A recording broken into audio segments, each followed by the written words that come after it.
Le jeûne est un excellent remède pour nous, les humains. J'ai dit en 5 étapes, nous parlerons des vertus thérapeutiques du jeûne. Et dans la vidéo précédente, nous allons chercher à savoir qui nous a prescrit le jeûne. Et en conclusion, nous avons dit que c'est le Dieu créateur qui nous a prescrit le jeûne. Alors aujourd'hui, nous allons chercher à savoir, mais pourquoi Dieu lui-même nous a prescrit le jeûne? Bienvenue à Objectif Santé, votre chaîne qui vous permettra de connaître et de reconnaître l'ensemble des maladies courantes, leur mode de contamination, le protocole thérapeutique naturel et surtout les techniques, les astuces pour rester en excellente santé pendant notre court instant terrestre. Je suis moi, Docteur Nature. Je vous fais découvrir l'ensemble des professions de la santé qui vous permettra de vivre heureux, en phase avec la nature. Et pour ceux que ça intéresserait, de devenir d'excellents praticiens de la santé. Vous pouvez devenir naturothérapeute, qui, cette médecine, utilise les éléments de la nature pour vivre mieux. L'utilisation de l'air pur pour respirer, pour se relaxer, ou bien l'utilisation de l'eau potable pour s'hydrater naturellement, ou se réhydrater. Et cette utilisation permettra de tuer en nous toute la fièvre du stress. Et à partir des éléments, les rayons solaires, vous allez savoir comment vous recharger vos batteries. Et surtout, quelles sont les méthodes, les stratégies pour vivre en phase avec notre mère, la mère Terre. Et je vous proposerai aussi une gamme d'alicaments produits à partir de nos laboratoires qui vous permettra de recouvrer la santé si vous les avez perdus. Mais pour cette deuxième vidéo, la thématique serait pourquoi Dieu lui-même nous a prescrit le jeûne.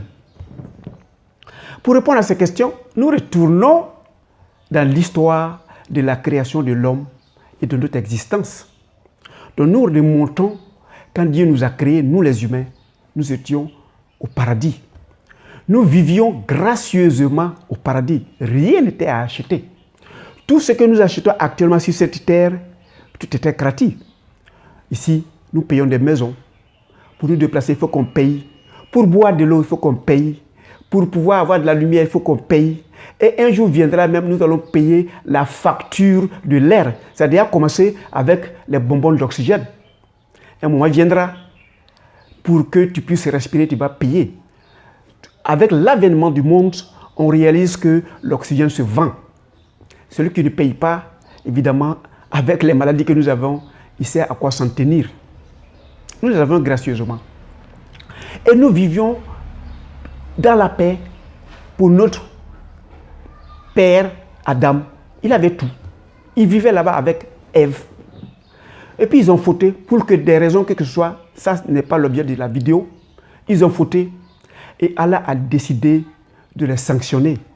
Évidemment, on ne sanctionne pas dans un paradis. Si on doit te mettre en prison, on ne te dira pas que tu es en prison chez toi à la maison. On te sort de chez toi et puis on s'en va t'incarcérer. C'est la même chose. La prison de Dieu, c'est sur terre. Et il prend Adam, la première des créatures, et il lui dit, tu vas aller purger ta sanction sur terre. Mais tu reviendras si tu as fini de purger cela. Mais sache que quand tu vas aller là-bas, tu mangeras à la sueur de ton front. Ça regroupe 3 choses. Tu vas travailler, tu vas transpirer avant de manger. Alors, quand nous sommes venus, évidemment, beaucoup se croient très intelligents. Ils peuvent vivre en dehors de leurs créateurs et puis même dribbler leurs créateurs. Au lieu de travailler, de transpirer avant de manger, il faut travailler l'argent. Ils sont assis, ils sont actionnaires d'ici et là, ils donnent de l'argent à crédit avec des intérêts et ils dorment tranquilles. Alors, comme cet argent va travailler avec l'intelligence, cet argent se fructifie et il revient, évidemment, il ne travaille pas, il ne transpire pas et il va manger. Et pour manger, il faut défier Dieu. Toi, Dieu, tu m'as dit, je vais travailler, je vais transpirer avant de manger. Non seulement je ne travaille pas, je ne transpire pas, mais je vais manger ce que je veux en quantité et à satiété. Donc certains, quand vous allez chez eux, quand ils sont en train de manger à 19 h ou bien même à midi, vous avez l'impression que c'est une fête. Vous les observez, le cuisinier ou la cuisinière fera de multiples tours entre la table à manger et la cuisine. Le premier tour, ce serait l'installation des riz, des foutous, des foufous, des couscous. Dans tous les cas, il va déposer une grande quantité pour peut-être une famille de 3 personnes, monsieur, madame et l'enfant. Et quand il commence la vague des sauces, il marche à ne pas en finir. Il vient avec la sauce graine, après il va chercher la sauce arachide, après il va chercher la sauce feuille, après il va chercher la sauce blé. Et dans ces sauces, il y a le rendez-vous de toutes les protéines que vous connaissez. Il y a la viande de bœuf, il y a la viande de mouton, il y a la viande de cabri, il y a la viande de poulet, il y a la viande de pintade, il y a les crevettes, il y a les crabes.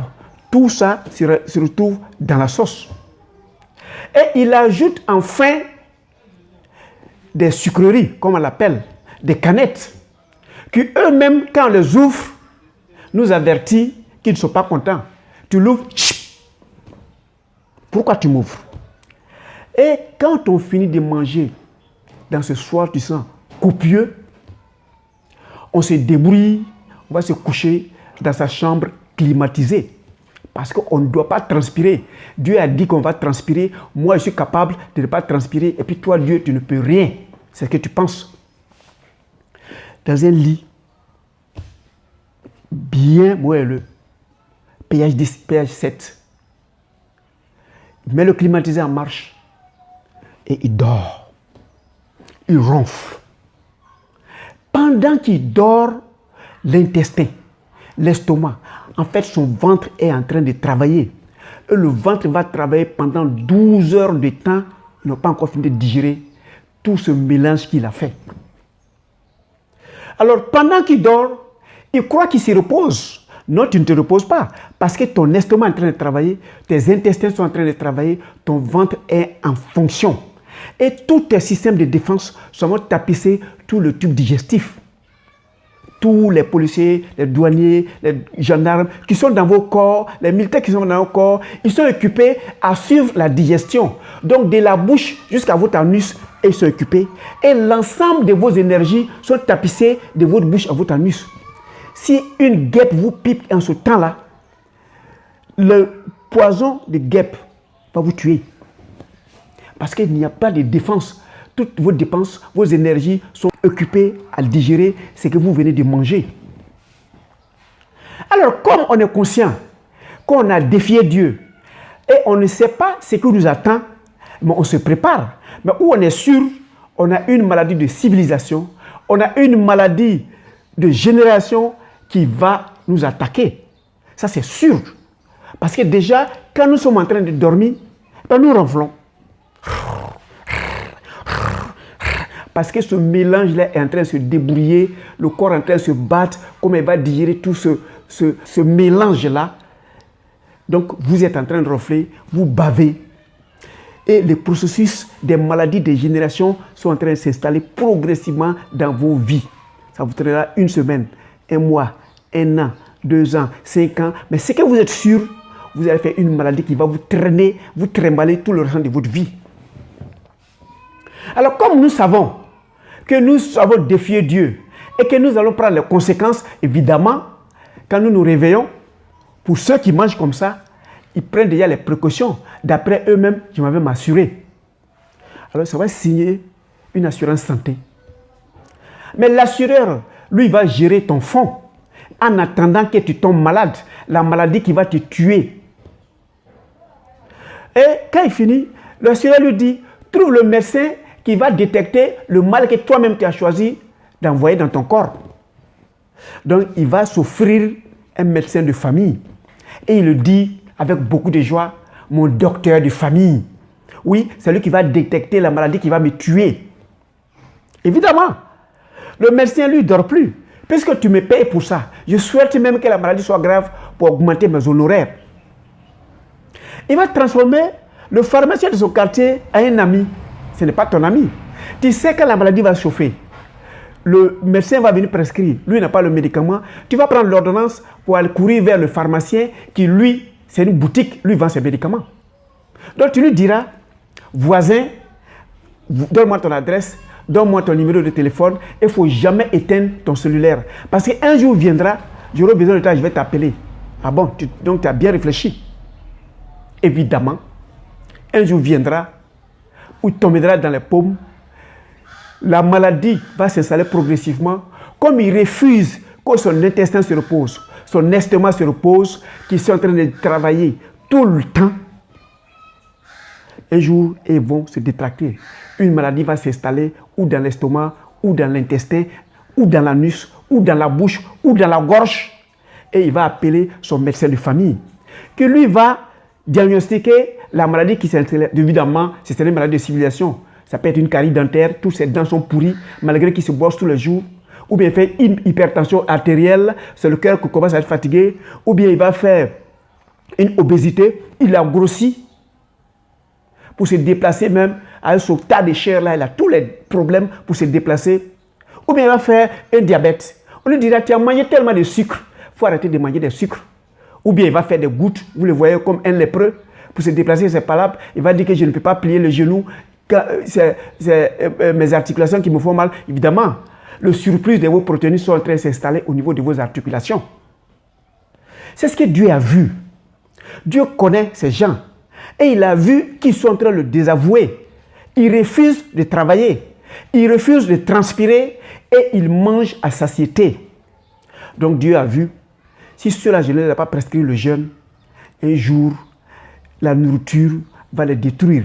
Alors comme certains, c'est par ignorance, ils mangent dans ce genre de désordre, je leur ai prescrit le jeûne. Et quand ils seront en train de jeûner, au moins, quand ils vont jeûner, l'intestin va se reposer. Quand ils vont jeûner, l'estomac va se reposer. Quand ils vont jeûner, le ventre va aller en vacances. Et ça les permettra de nettoyer les toxicités. Ça les permettra de se réparer. Ça leur permettra de faire les mitoses, les multiplications, les divisions cellulaires et se renouveler. Donc Dieu nous a prescrit le jeûne parce que nous les humains, nous sommes résolus à désavouer Dieu. Nous croyons que notre pensée seule suffit et nous créons des maladies de civilisation à ne pas en finir. Voilà pourquoi Dieu nous a prescrit le jeûne. Merci d'avoir cliqué sur s'abonner afin que nous restions ensemble tout le temps, que nous nous passons les informations. Et surtout, cliquez sur la cloche qui vous avertira à chaque instant quand il y aura des nouvelles vidéos. Et j'ai besoin de votre commentaire pour parfaire le contenu de vos vidéos. Et n'oubliez pas de mettre un j'aime qui m'encouragera à vous enseigner la méthode de mieux vivre. Et pour ceux qui ont des préoccupations liées à eux, j'ai mon lien WhatsApp en bas. Vous écrivez et je vais vous répondre avec beaucoup de joie. Parce que je souhaiterais que notre cours séjour terrestre, nous le fassions avec beaucoup de paix. En attendant, pour la troisième vidéo, où nous allons chercher à savoir, mais quels sont ceux qui ne doivent pas jeûner, je vous dis, portez-vous bien.